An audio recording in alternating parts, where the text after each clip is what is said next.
kita pastikan beberapa faktor, baik dari penanaman, kemudian dari segi kapan jadwal tanam yang tepat. Ada kemungkinan untuk harga mulai merangkak naik. Panas yang tidak menentu ya, kemarau yang mungkin akan panjang ya, stabil kondisinya dan bisa tanam sepanjang masa lah atau sepanjang tahun ya.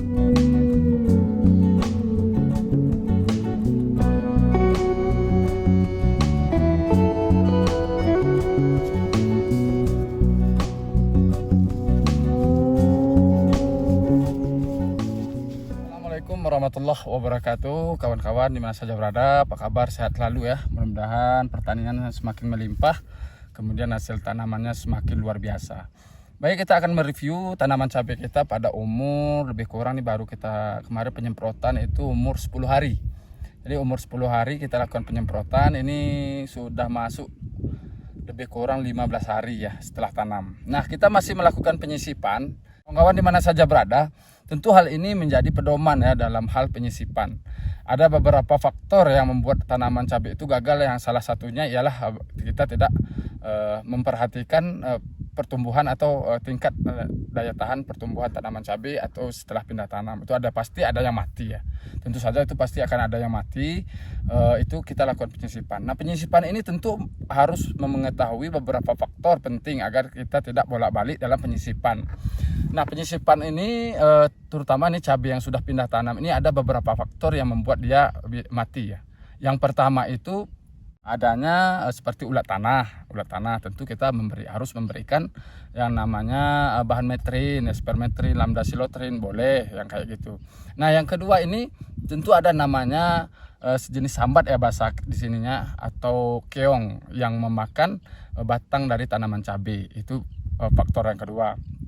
Nah, faktor yang ini tentu kita juga memberikan ya, seperti adanya nama Molucosida, itu seperti ada nama Siputok, Usatok, itu biasanya kalau petani kita di sini itu ditabur di sekitaran lubang tanam. Nah, saran saya untuk pemberian ini tidak usah di lubang tanam, cukup di pinggir mulsa ya, cukup di pinggir mulsa memberikan sejenis Siputok atau Usatok tersebut.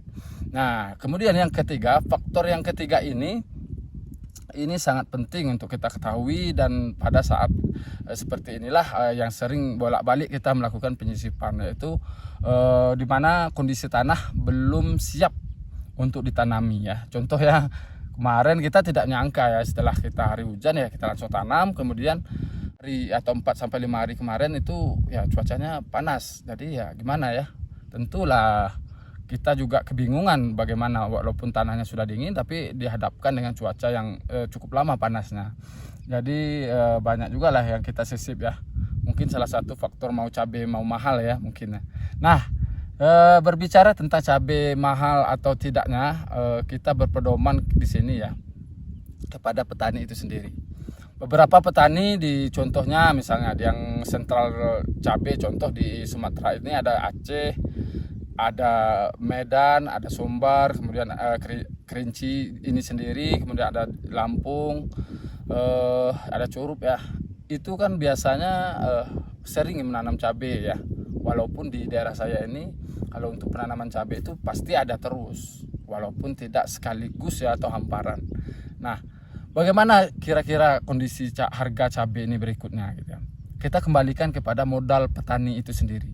Di mana modal petani itu sendiri pada saat sekarang ini itu cenderung yang biasa nanam mungkin 1 hektar, bisa jadi tanaman untuk sekarang ini bisa jadi setengah hektar.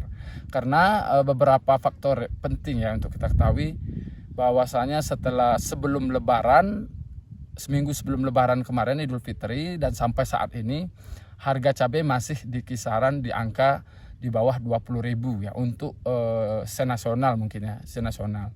Sementara yang kita perhatikan ini harga cabai di kota-kota mungkin masih dianggap mahal ya. Sementara nilai beli di petani itu sangat jauh dari harga kebutuhan dari perawatan tanaman cabai itu sendiri. Nah, bagaimana kita menyikapi berikutnya untuk tanaman berikutnya, tentu kita harus memperhatikan modal petani. Beberapa petani mungkin ya di daerah di luar maupun di daerah sini sendiri yang biasa nanam mungkin 1 hektar jadinya setengah hektar, bahkan sampai 1/4 hektar. Berarti kan modal yang sudah dikeluarkannya itu sebelum kondisi harga terjadi sekarang itu memang mungkin berlebih, sehingga dia yang hasil yang didapat itu tidak sepadan dengan yang dihasilkan oleh tanaman cabai yang kemarinnya mungkin. Jadi di saat dia mau nanam tentulah modal ini tidak cukup untuk memenuhi. Jadi mau tidak mau, suka tidak suka, dia harus memangkas modal dan memangkas luas dari tanaman cabai itu sendiri.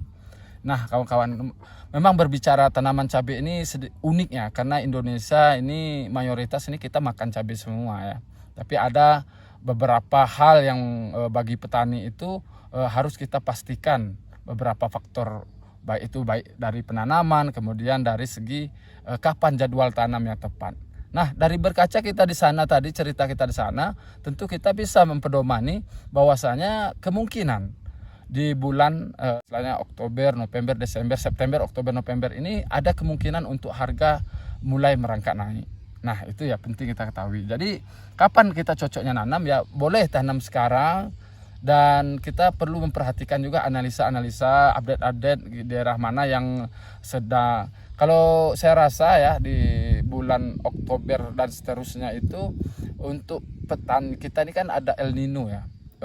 Kita juga harus paham juga ada El Nino sekarang ini, kondisi panas yang tidak menentu ya, kemarau yang mungkin akan panjang ya. Kalau di daerah kita sendiri sini alhamdulillah cukup stabil ya, cukup stabil kondisinya dan bisa tanam sepanjang masa lah atau sepanjang tahun ya. Jadi tentu di daerah lain tidak bisa.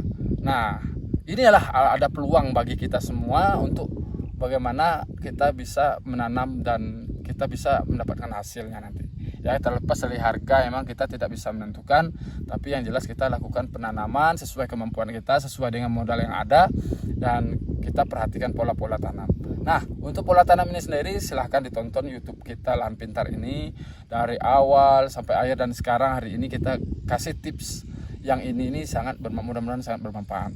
Jadi itu tadi ya, ada 3 faktor penting dalam proses pindah tanam atau penanaman. Yang pertama, penyisipan itu bisa terjadi karena ada pertama ulat tanah tentunya ya. Kemudian yang kedua itu ada namanya sejenis keong yang memakan batang tanaman cabai itu sendiri. Kemudian yang ketiga ini faktor penting di saat olah tanah ya, bagaimana kelembaban, siap dan kesiapan tanah itu untuk ditanami itu harus kita perhatikan. Jadi supaya kita tidak banyak melakukan penyulaman atau penyisipan. Nah itu mungkin kawan-kawan, dan mudah-mudahan kawan-kawan selalu mengikuti ya channel ini, dan mudah-mudahan kawan-kawan selalu menyimak apa-apa yang kita kerjakan di lapangan. Oke, kita langsung saja melakukan penyisipan.